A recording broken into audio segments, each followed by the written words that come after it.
JDs and Lettlemen, welcome back to the greatest miniseries on the gun tubes. We've did it again, boys. Battle Royale is back on the menu, and this series is all about closed emitters. So, do old dad a favor and hit that little subscribe button and drop a comment for the algorithm gods because, King, you have earned it. So, Hurt Feelings Seasons is here to stay, baby. My pistols done dang snuck off in the middle of the night with my Amex and made themselves a little pizza party and ordered the best closed emitters available on the market today. Now, when life gives you lemons, you just grab the vodka, embrace reality, and make yucca. So, we're putting these optics head to head and upsetting some emotionally attached folks to their purchases. We're going to test the durability of the optics and the glass, its reliability, and how they handle the stress of those long, hard nights of LARPing in my mother's basement, the field of view, and more. All right, so now that I know it's just the boys, quick note I want to make. This channel is 110% self-funded. No mega contracts, guys. I've sold my soul for getting checks dropped into my bank account to tell you guys, what's good and what's bad and how you're missing out if you don't consume, the latest and greatest. I'm just a regular guy with an unhealthy gun obsession in a 401k that's definitely lacking in attention. Stonks, baby. Now, guys, I just do this for fun. I shoot probably, like 5 days a week at my farm. And on one of those days, I play dress up, bring a camera, and LARP for the boys. So, if you think that's cool, hell yeah. If that ain't your thing, that's okay too. Hell yeah. Do you, my dudes. 2024 is gonna be the year of the people, and I'm here to serve the kings of the community. So, let's begin. We've gathered the Trigicon RCR, Aimpoint Acro P2, the Steiner MPS, the Holosun 509T, the Lead and Steel PB-3, and the Cycle Bayer. Whew, Trap Lords ain't even got a roster this stacked. Let's be real here. So, we're gonna roll out each optic in its own video. We'll talk about the features of each optic, get your eyes behind the glass, and let you make your own opinions about each piece. Once each optic has been showcased, we're going to go ahead and put them all head to head and declare one winner. We're going to get to the bottom of closed emitter red dots and decide which dot is going to perform, the absolute best for you. We're going to decide which has the best balance of ruggedness and glass. Which dot is going to be the absolute best bang for your buck and help you make the most educated purchase possible. So, at the risk of my own financial security, friend, let's just dive in. So you ask, what is a closed emitter red dot sight? Well, the concept is rather new to pistols. The actual closed emitter red dot sight, it is not. In fact, it's a rather proven design. Think of like Aimpoint. That's the first company that comes to mind. Not just the P2, but all the way back into like the 80s and 90s. Laser-like emitters project its dot onto the glass and you see it. And when you see it, you get on target and you pull the trigger. It's really that simple, and it's just trapped all in a glass case of emotion. Now, obviously it's a little bit more in depth than that, and a touch more is going on in there, but however, that's the shortest and quickest cliff notes that I could possibly give you. So essentially, there's two types of pistol red dot sights, opened and closed. And the name, well, it's pretty self-explanatory. The emitter, the dot that you see, is either exposed to all of the elements or is trapped inside that glass case of emotion. Now, we're not here to decide, which is more good or, closed or open emitter, because that's coming and that video is gonna be in the works. For now, we just need to decide which is most goodest. Now, the thing of it is with a closed dot, you're not gonna have any of the issues associated with the elements like, mud, rain, sand, dirt, breadcrumbs, little Debbie crumbs getting inside there. The emitter, it's encapsulated in a housing and keeps all of that stuff out. So when you actually go to draw and use your piece and present your pistol, you see a nice crisp dot, not a chunk of your cosmic brownie, right? That's pretty cool. So let's talk about the featured mailbox of the day. The all-new Lead and Steel Pandora's Box 3. Now, I know what some of you guys might be thinking. Who is Lead and Steel? And is Pandora's gonna be mad that I'm charging her box so harshly? Well, lucky for you, I stayed in a Holiday Inn Express last night, and GunTube is for the boys. So, bye Felicia, and let's talk about the Lead and Steel. It's a rather new company to the scene. In fact, the first thing I heard about these guys was really just like 5 or 6 months ago. They made a pretty bold and big splash, really entering the AR market in 2023. They came out hot with like 3 different ARs, a full-size carbine slash, PDW style closed emitter red dot system that kind of reminds me of like Leupold LCO and the EOTech combined, and now a small closed emitter red dot system aimed towards pistol use. I actually had the chance to get my hands on one of their ARs and the LP1 optic, and that video dropped like a month or so ago, so be sure to go ahead and check that one out. Now, in the time where, the optic game is dominated by pretty much a handful of like huge, well-established names, it's always interesting to see a new name pop up, and make some ripples in the water. Now, to be honest, I was rather skeptical at first with this piece. It's a bit of a risk, nobody's gonna remember your name if you don't take those risks, but the thing of it is like, this guy's brand new and you just never know what you're getting into, it's a few $100s. In fact, I believe it runs in around like $350, $399. So if you don't cover, all the new stuff and just the same stuff over and over again, nobody's gonna remember your name again. So let's talk about my first initial impressions. First thing I wanna say is like, oh wow, that glass, it's huge. Out of the entire lineup, this thing is absolutely the largest glass window of all the closed emitter pistol red dots that I have ever seen. It is a tremendous field of view here. You see, a problem with closed emitter pistol dots is that you have this sort of like tunnel effect. And since the dot is being portrayed on the front glass, if your pistol isn't perfectly in line with your eye, then the housing of the optic can, kind of cut out the dot out of your sight picture. And that housing is going to cut it out far sooner than, say, an open emitter dot because, well, there isn't a giant hunk of metal blocking. So when I got this thing mounted up, the first thing I thought is like, wow, so much room for activities, right?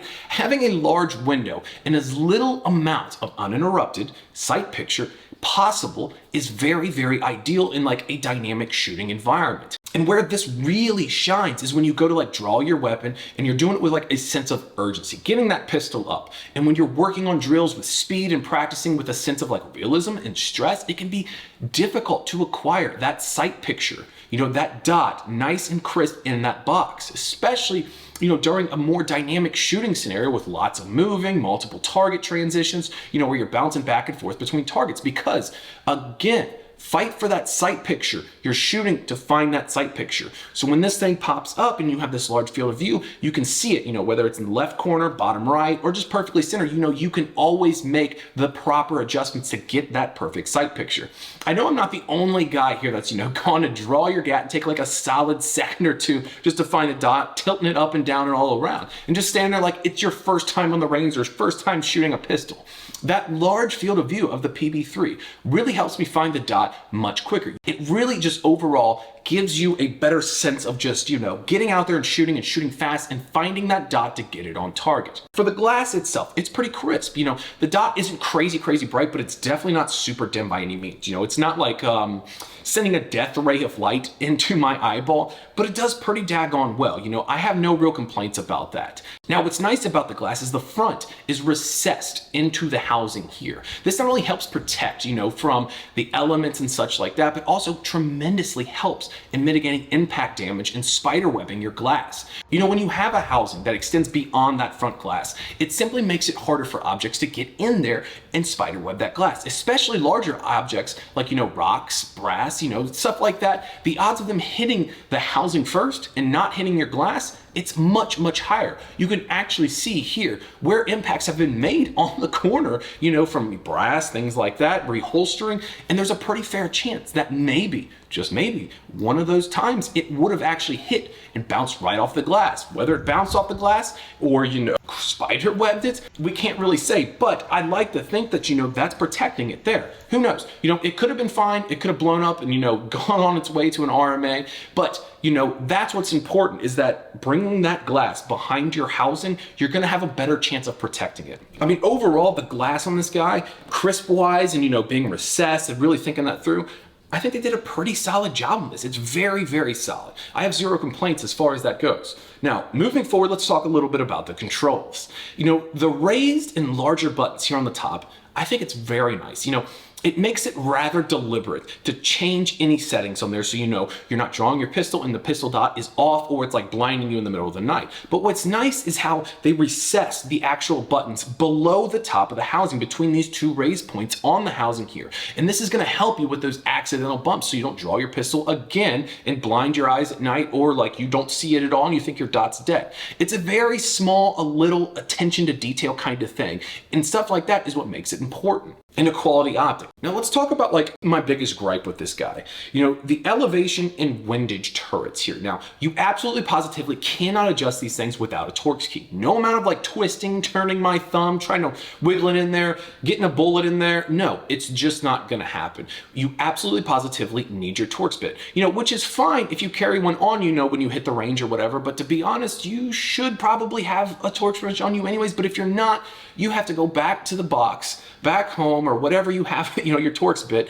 and, you know, kind of get that stuff and get that in there to actually change it. You know, sometimes it's just nice to grab your gun, a couple of mags, and go, you know, slap some steel, and you don't have to bring a certain key with you if you need to change your point of impact or you're just zeroing it. Again, you know, it's not a huge deal, really. You know, while it would be nice to zero your optic with on the fly, you know, with a bullet case, with your thumbnail or something like that, you know, something that you can find easily laying on the ground at the range or wherever, you know, it's not the end of the world, but it's just something that would be nice, you know. It's not a bad optic because of that. It's more of just a personal preference kind of thing. Let's talk about the construction of this guy. You know, it seems pretty solid. You know, coating looks great and it feels like it's gonna hold up really well. Edges feel a touch sharper than some of the other objects here on the line. No, I don't mean I'm gonna be out here stabbing people and peeling potatoes with this thing.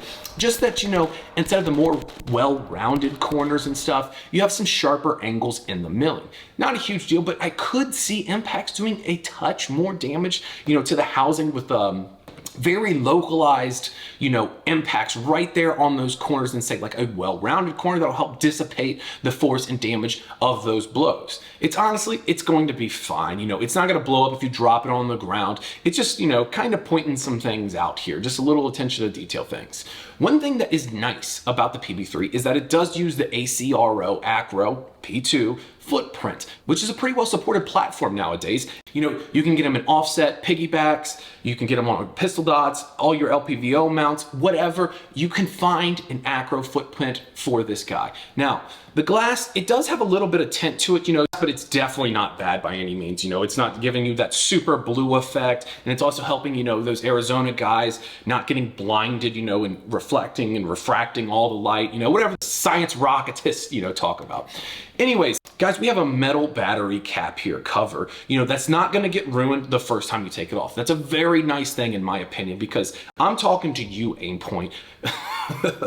But guys, the price point is pretty solid as well. This thing literally is like half the price of an Aimpoint and even more than half of an RCR. So it's relatively budget friendly as well. That's always nice, you know, to get quality kit, you know, that you don't have to drop, you know, an arm and a leg out of your bank account just to acquire.